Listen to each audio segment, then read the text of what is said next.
شروع اللہ کے نام سے جو سب پر مہربان ہے، بہت مہربان ہے۔ جن لوگوں نے کفر اختیار کر لیا ہے اور دوسروں کو اللہ کے راستے سے روکا ہے، اللہ نے ان کے اعمال اکارت کر دیے ہیں۔ اور جو لوگ ایمان لے آئے ہیں اور انہوں نے نیک عمل کیے ہیں اور ہر اس بات کو دل سے مانا ہے جو محمد صلی اللہ علیہ وسلم پر نازل کی گئی ہے، اور وہی حق ہے جو ان کے پروردگار کی طرف سے آیا ہے، اللہ نے ان کی برائیوں کو معاف کر دیا ہے اور ان کی حالت سنوار دی ہے۔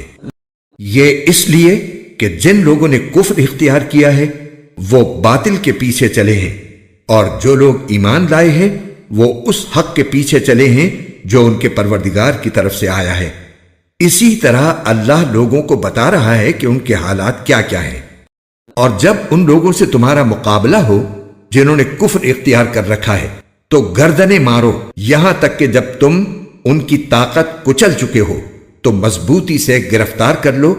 پھر چاہے احسان کر کے چھوڑ دو یا فدیہ لے کر، یہاں تک کہ جنگ اپنے ہتھیار پھینک کر ختم ہو جائے۔ تمہیں تو یہی حکم ہے، اور اگر اللہ چاہتا تو خود ان سے انتقام لے لیتا، لیکن تمہیں یہ حکم اس لیے دیا ہے تاکہ تمہارا ایک دوسرے کے ذریعے امتحان لے۔ اور جو لوگ اللہ کے راستے میں قتل ہوئے، اللہ ان کے اعمال کو ہرگز اکارت نہیں کرے گا، وہ انہیں منزل تک پہنچا دے گا اور ان کی حالت سنوار دے گا،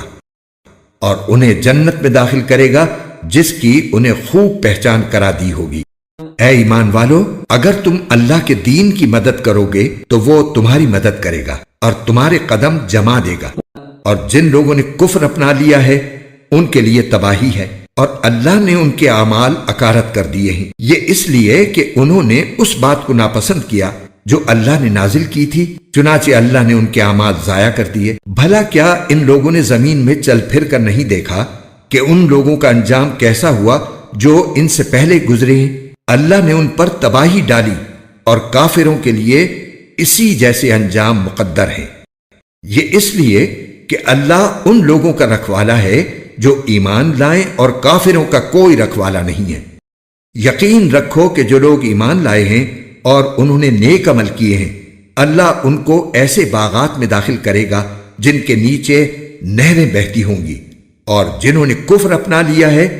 وہ یہاں تو مزے اڑا رہے ہیں اور اس طرح کھا رہے ہیں جیسے چوپائے کھاتے ہیں، اور جہنم ان کا آخری ٹھکانہ ہے۔ اور کتنی بستیاں ہیں جو طاقت میں تمہاری اس بستی سے زیادہ مضبوط تھیں جس نے اے پیغمبر تمہیں نکالا ہے، ان سب کو ہم نے ہلاک کر دیا اور ان کا کوئی مددگار نہ ہوا۔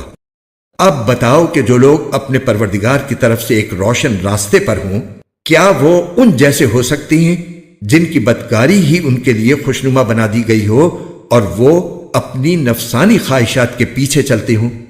متقی لوگوں سے جس جنت کا وعدہ کیا گیا ہے اس کا حال یہ ہے کہ اس میں ایسے پانی کی نہریں ہیں جو خراب ہونے والا نہیں، ایسے دودھ کی نہریں ہیں جس کا ذائقہ نہیں بدلے گا، ایسی شراب کی نہریں ہیں جو پینے والوں کے لیے سراپا لذت ہوگی، اور ایسے شہد کی نہریں ہیں جو نتھرا ہوا ہوگا، اور ان جنتیوں کے لیے ہر قسم کے پھل ہوں گے، اور ان کے پروردگار کی طرف سے مغفرت۔ کیا یہ لوگ ان جیسے ہو سکتے ہیں جو ہمیشہ دوزخ میں رہیں گے اور انہیں گرم پانی پلایا جائے گا چنانچہ وہ ان کی آنتوں کو ٹکڑے ٹکڑے کر دے گا؟ اور اے پیغمبر، ان میں سے کچھ لوگ وہ ہیں جو تمہاری باتیں کانوں سے تو سنتے ہیں، لیکن جب تمہارے پاس سے نکل کر جاتے ہیں تو جنہیں علم عطا ہوا ہے ان سے پوچھتے ہیں کہ ابھی آپ صلی اللہ علیہ وسلم نے کیا کہا تھا؟ یہ وہ لوگ ہیں جن کے دلوں پر اللہ نے مہر لگا دی ہے، اور جو اپنی نفسانی خواہشات کے پیچھے لگ گئے ہیں، اور جن لوگوں نے ہدایت کا راستہ اختیار کیا ہے اللہ نے انہیں ہدایت میں اور ترقی دی ہے، اور انہیں ان کے حصے کا تقوی عطا فرمایا ہے۔ اب کیا یہ کافر لوگ قیامت ہی کا انتظار کر رہے ہیں کہ وہ یکایک ان پر آن پڑے؟ اگر ایسا ہے تو اس کی علامتیں تو آ چکی ہیں، پھر جب وہ آ ہی جائے گی تو اس وقت ان کے لیے نصیحت ماننے کا موقع کہاں سے آئے گا؟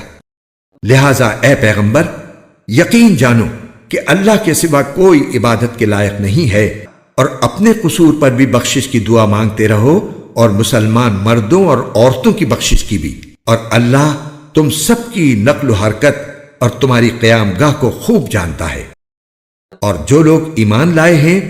وہ کہتے ہیں کہ کیا اچھا ہو کہ کوئی نئی صورت نازل ہو جائے، پھر جب کوئی جچی تلی صورت نازل ہو جائے اور اس میں لڑائی کا ذکر ہو تو جن لوگوں کے دلوں میں روگ ہے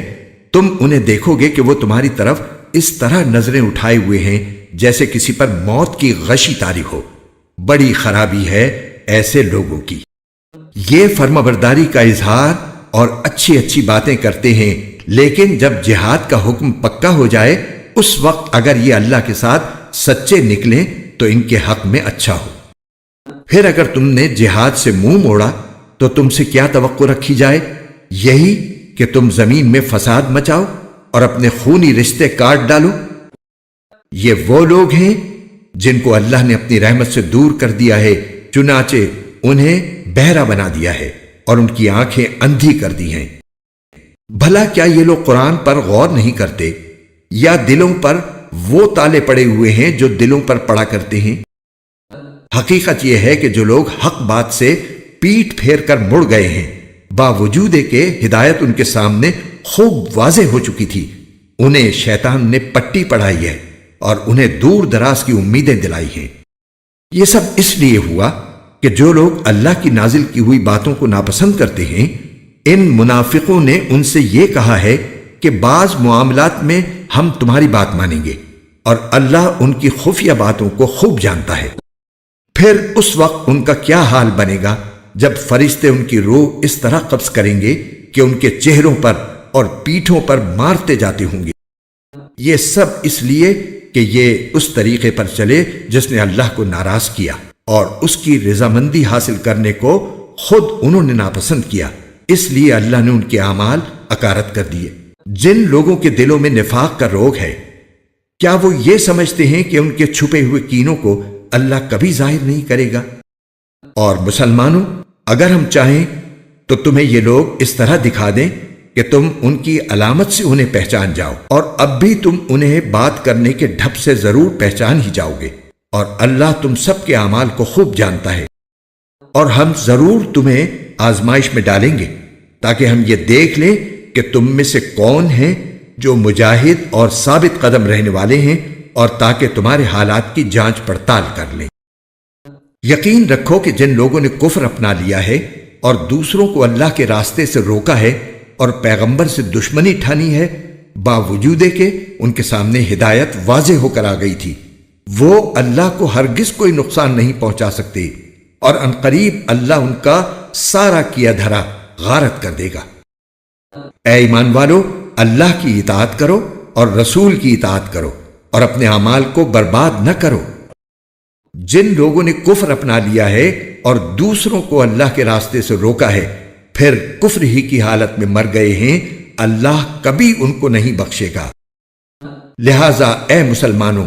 تم کمزور پڑھ کر صلح کی دعوت نہ دو،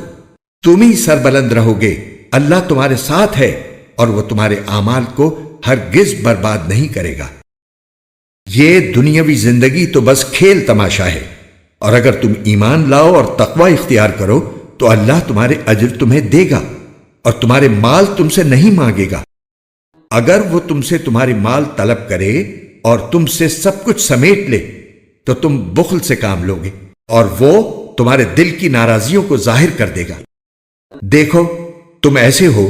کہ تمہیں اللہ کے راستے میں خرچ کرنے کے لیے بلایا جاتا ہے تو تم میں سے کچھ لوگ ہیں جو بخل سے کام لیتے ہیں، اور جو شخص بھی بخل کرتا ہے وہ خود اپنے آپ ہی سے بخل کرتا ہے، اور اللہ بے نیاز ہے اور تم ہو جو محتاج ہو۔ اور اگر تم منہ موڑو گے